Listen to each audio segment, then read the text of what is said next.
क्या कभी आपने महसूस किया है कि कुछ स्थान केवल देखने के लिए नहीं होते, वे आपको देखने लगते हैं।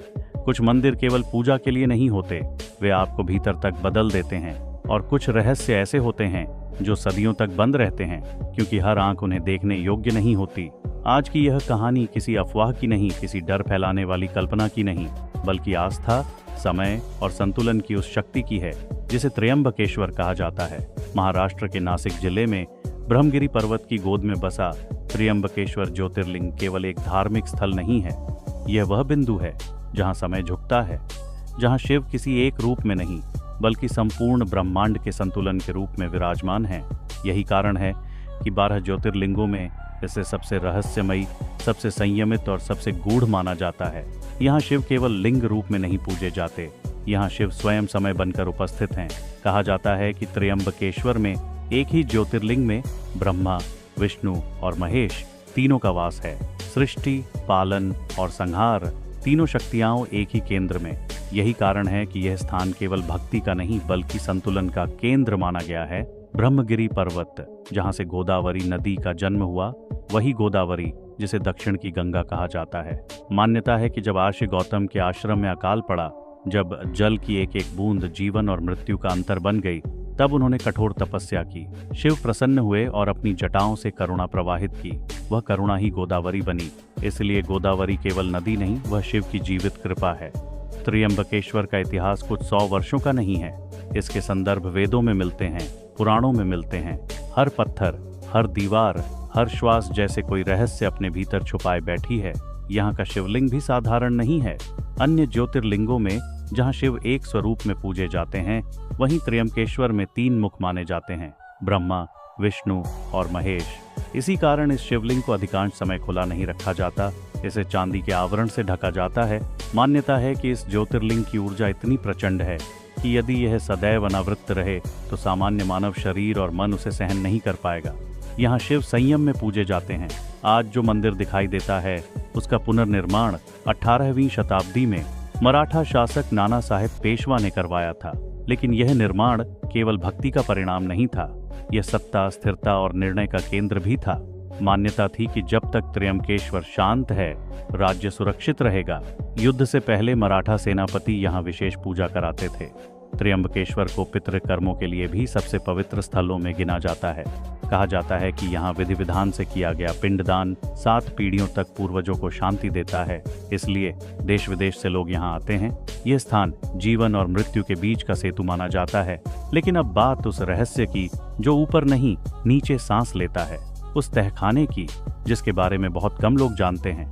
न कोई बोर्ड, न कोई संकेत, वर्षों तक बंद पड़ा एक ऐसा द्वार जिसे हर कोई खोल नहीं सकता। कुछ द्वार चाबी से नहीं खुलते, वे अनुमति से खुलते हैं। मनोहर एक साधारण शिव भक्त, न कोई बड़ा पद, न कोई विद्वत्ता, बस एक शांत मन जो हर सोमवार महादेव के सामने सिर झुकाता था। उसका सपना था 12 ज्योतिर्लिंगों के दर्शन करना, बिना शोर, बिना दिखावे। सावन का समय था, रात गहरी हो चली थी, मंदिर के पट बंद होने वाले थे, भीड़ छंट चुकी थी। जल्दबाजी में मनोहर भीतर चला गया और अनजाने में मंदिर के भीतर ही रह गया। धीरे धीरे अंधेरा बढ़ा, घंटियों की आवाज थम गई, बाहर के द्वार बंद हो चुके थे। मनोहर ने शांति से दर्शन किए, उसका उद्देश्य पूरा हो चुका था। लेकिन लौटते समय उसे हर द्वार बंद मिला।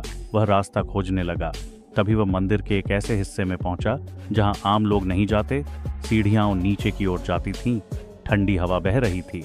उसने मोबाइल की रोशनी जलाई। नीचे एक पुराना दरवाजा था, जैसे तहखाने का द्वार। उस दरवाजे से एक अजीब सी ऊर्जा महसूस हो रही थी।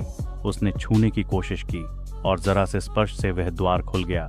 अंदर न कोई खजाना था, न सोना, बस एक तीव्र प्रकाश, एक पत्थर का आधार, उस पर 3 चिन्ह और जमीन पर भस्म की गोल परत। वह भस्म न हवा से उड़ी, न पैरों से हिली। मनोहर की सांसें भारी हो गईं। उसे लगा समय रुक गया है। उसके जीवन की सारी गलतियां, डर, इच्छाएं उसके सामने प्रकट होने लगीं। उसे लगा जैसे उसने ब्रह्मा, विष्णु और महेश तीनों की शक्ति को एक साथ अनुभव कर लिया हो। कुछ क्षणों बाद वह बाहर था और उसे बाहर जाने का मार्ग भी मिल गया। सुबह किसी को कुछ पता नहीं था, लेकिन मनोहर वहीं नहीं रहा। अब बात उस चमत्कार की जिसने पूरे क्षेत्र को हिला दिया। मुंबई की रहने वाली सविता, उम्र से बड़ी लेकिन मानसिक रूप से बच्ची, माता पिता के साथ दर्शन के लिए आई।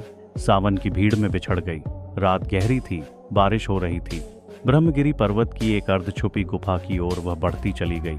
अंधेरा था, लेकिन डर नहीं, जैसे कोई उसे बुला रहा हो। गुफा के भीतर कंपन था, दीवारें ठंडी थीं, लेकिन स्पर्श करते ही ऊर्जा महसूस होती थी। अंदर एक स्थिर प्रकाश था, न दीपक का न चांद का। 3 छायाएं दिखाई दी, एक शांत, एक संरक्षण करती हुई और एक प्रचंड। उसी क्षण उसके मुख से निकला, ओम नमः शिवाय। सुबह जब सविता मिली तो वह बदली हुई थी। उसकी आंखों में समझ थी, उसकी वाणी में स्थिरता। माता पिता समझ गए, ये कोई साधारण घटना नहीं थी। आज सविता आत्मनिर्भर है, उसका जीवन बदल चुका है। कहा जाता है, त्र्यंबकेश्वर दंड नहीं देता, दिशा देता है। यह ज्योतिर्लिंग डर नहीं, समाधान देता है। कुछ स्थान झूठे डर को स्वीकार नहीं करते।